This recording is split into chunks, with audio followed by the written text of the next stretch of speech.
En Afrique, les économies étant essentiellement rurales, la sécurité alimentaire est principalement liée au processus d'utilisation. La question centrale se pose comme suit.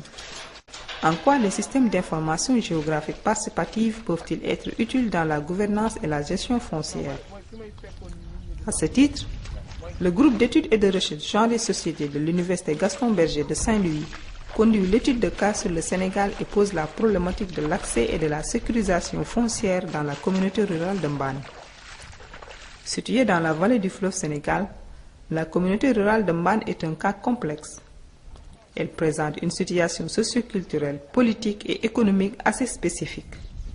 Elle se présente aussi par une gestion des ressources décriée par les populations, une gouvernance locale difficile du fait du jeu des acteurs, mais aussi la marginalisation de certaines couches de la société.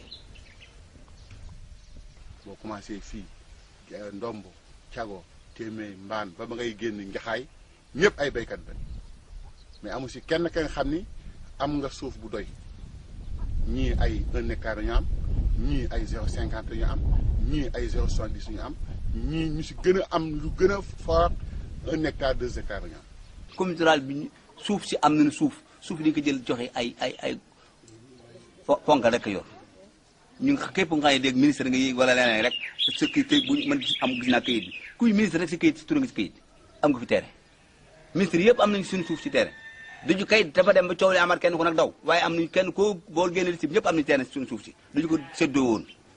boo xoolee par exemple mun naa wax Ndombo wala ñetti village yi nga xam ne dañ leen boole 300 hectares te ñi nga xam ne dañu war a yëngu si suuf soosu mat nañu lu mat ay 4000 personnes boo ko doon séddale ku nekk mënul am sax 50 ar donc 300 hectares c'est rien du tout matul dara ñu jël ñi nga xam ne par exemple ay CC di bay ay 8000 hectares ba wër la yoo xam ne doo foo jëm donc c'est un problème donc mën nañu wax ni fii ak 10 ans am na ñeneen ñi nga xam ne dañuy ñëw dootuñu am fu ñu bay donc vie bi day gën a metti day gën tar si nit ñi daal fu mu toll nii donc loolu mooy suñu problème. dox nañu ko ba sonn waaye xam nga affaire nguur gi rek na mu mel waaw léegi suñu suuf yi ci jéeri ji ñoo ngi ci bëgg jot mënuñu ci jot ñu ngi fab di ko séddale ñeneen mooy ay problème yi ñoo wax ci jale rek problème ba suuf yooyu rek noo ngi ci waaw. bon léegi nag ñun suñu objectif maanaam lu ñu gën a viser mooy ñu nangu suuf bi jox ko population bi. en tout cas bu fekkee ni affaire bi nii la continuer bu soobee yàlla balaa moo am 2020 da bu ngeen fi dellusee doo leen fekk sax 30 personnes si dëkk bi daa ngeen fekk yëpp dee loolu am la woon. Aujourd'hui, c'est que les paysans ont été spoliés de leurs terres. Et cela me paraît extrêmement grave. Il faut appeler les choses telles qu'elles sont. Et ceux qui nous ont précédés à l'exercice du pouvoir dans la communauté rurale de Mbane, ils ont joué un rôle extrêmement important, particulièrement à partir de l'an 2000. Presque toutes les terres ont été affectées entre 2000 et 2008. Entre 2000 et 2008, l'ensemble des terres ont été affectées. Ce qui avait été fait pendant 20 ans avant l'alternance est pratiquement dérisoire en termes de distribution de terres. C'est vraiment à partir de 2002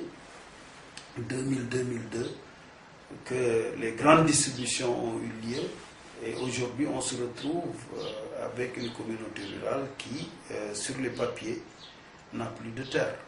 Les délibérations et de toutes les terres distribuées, et vous savez, à 34 personnes physiques et morales, on a donné 222 000 hectares. 222 000 hectares à 34 personnes et sociétés listées ici. Donc ça, c'est vraiment la libération et l'approbation du sous-préfet qui était en place. Et vous voyez ici que, bon, c'est des surfaces ici. Vous voyez ici 50 000 hectares, 30 000 hectares, 30 000 hectares, 20 000 hectares, 8 000, 8 000, 8 000 hectares, 6 000. La loi qui régit les terres en zone de terroir, où on a vu qu'il y a des gens à qui on a donné des baux amphithéotiques. Or, dans la loi sur le domaine national, c'est bien clair, spécifié que l'État ne peut pas immatriculer des terres en zone de terroir pour les rétrocéder en bail. Sauf si c'est d'utilité publique. Or, un agro-business qui vient, ce n'est pas de l'utilité publique, c'est un privé. Il faut qu'on fasse attention.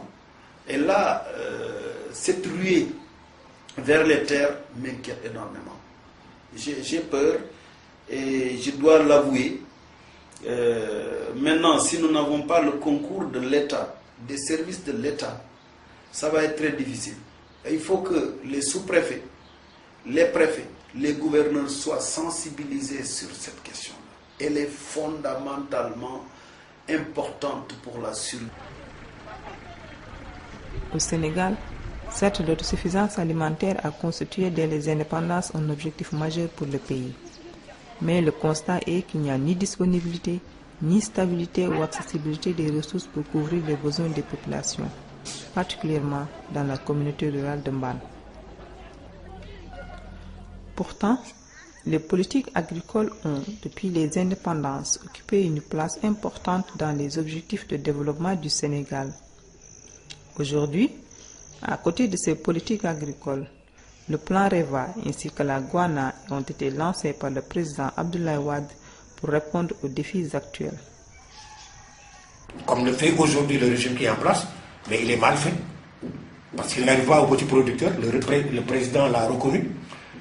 Et comme solution, il a dit je fais la syndicalisation, ce qui n'est pas une solution pour nous. Le problème de l'agriculture sénégalaise n'est pas un problème de syndicalisation, mais c'est un problème de gouvernance. C'est ça qu'on ne veut pas entendre, mais nous on le dit. On fait beaucoup d'efforts, mais ces efforts n'arrivent pas aux petits producteurs.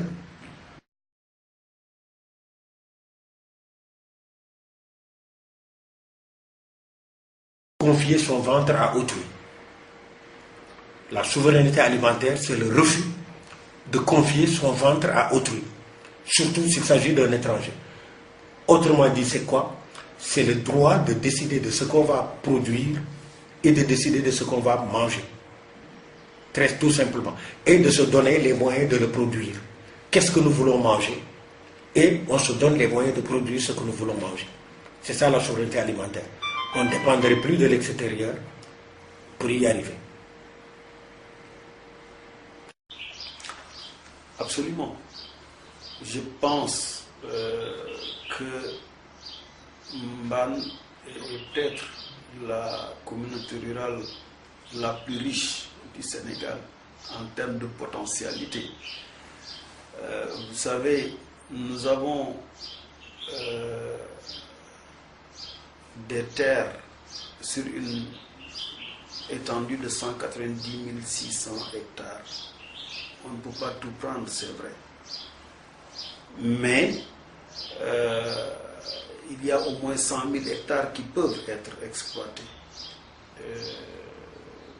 Dans le programme de l'après-barrage, c'est le double, 240 000 hectares sur la rive gauche qu'il s'agit d'exploiter. Mbane a des terres qui ne sont pas salées,